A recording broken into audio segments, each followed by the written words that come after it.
Hey all, welcome to Ari Craft Waves. Let's make a 12-inch resin clock. Video skip చేయకుండా last వరకు చూడండి. క్లియర్గా ఎలా చేయాలో ఎక్స్ప్లెయిన్ చేస్తా. ఇది కస్టమర్ బేబీ 12 months ఫొటోస్తో క్లాక్ చేయమని చెప్పినారు. సో ప్రాసెస్ మొత్తం ఎక్స్ప్లెయిన్ చేస్తా. ఫస్ట్ 12-inch సర్కిల్ MDF తీసుకోండి. పింక్ కలర్తో MDF మొత్తం పెయింట్ చేయాలి. ఇక్కడ MDFకి మిడిల్లో క్లాక్ హ్యాండ్స్ పెట్టడానికి హోల్ ఉండేలా చూసుకోండి. బికాస్ ఈజీగా ఉంటుంది, మళ్ళీ హోల్ చేసే అవసరం ఉండదు. ఇలా పెయింట్ వేసుకొని డ్రై అయ్యాక కింద 4 cups తీసుకోండి బేస్ కోసం.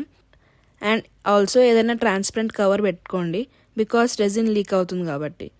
లెవెలర్ ఉంటే కరెక్ట్ లెవెల్ మెజర్మెంట్ అయితే తీసుకోండి, సో దట్ రెజిన్ ఈక్వల్ పోర్షన్లో లీక్ కాకుండా మంచిగా స్ప్రెడ్ అవుతుంది. నెక్స్ట్ రెజిన్ మెజర్మెంట్స్ తీసుకొని పింక్ కలర్ యాడ్ చేసుకోండి అండ్ కొంచెం వైట్ కలర్ సపరేట్గా యాడ్ చేసుకోండి. నేను ఇక్కడ రెజిన్ మెజర్మెంట్ ఒక 90 grams అట్లా తీసుకున్నా. ఒకవేళ సరిపోకపోతే ఇంకొక 20 grams యాడ్ చేసుకోవచ్చు.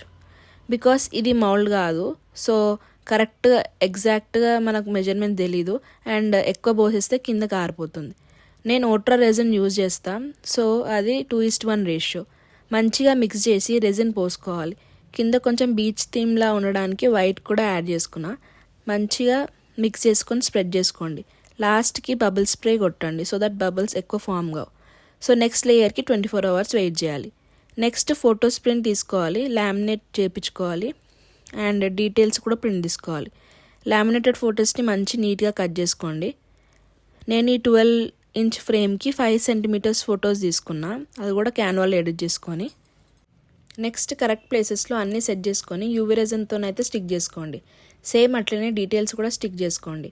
అన్నీ స్టిక్ అయ్యాక లాస్ట్ ఫైనల్ లేయర్ వేసుకోండి. మెజర్మెంట్ 60 to 90 grams వరకు తీసుకున్నా. మళ్ళీ 24 hours వెయిట్ చేసినాక నెక్స్ట్ డే డ్రై అయినాక ఇలా గ్లాసీ లుక్తో అయితే ఇలా కంప్లీట్ అవుతుంది.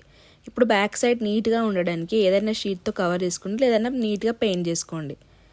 నెక్స్ట్ ఈ బ్యాటరీని క్లాక్ కవర్లో సెట్ చేసుకొని మొత్తం అన్నీ సెట్ చేసుకోవాలి.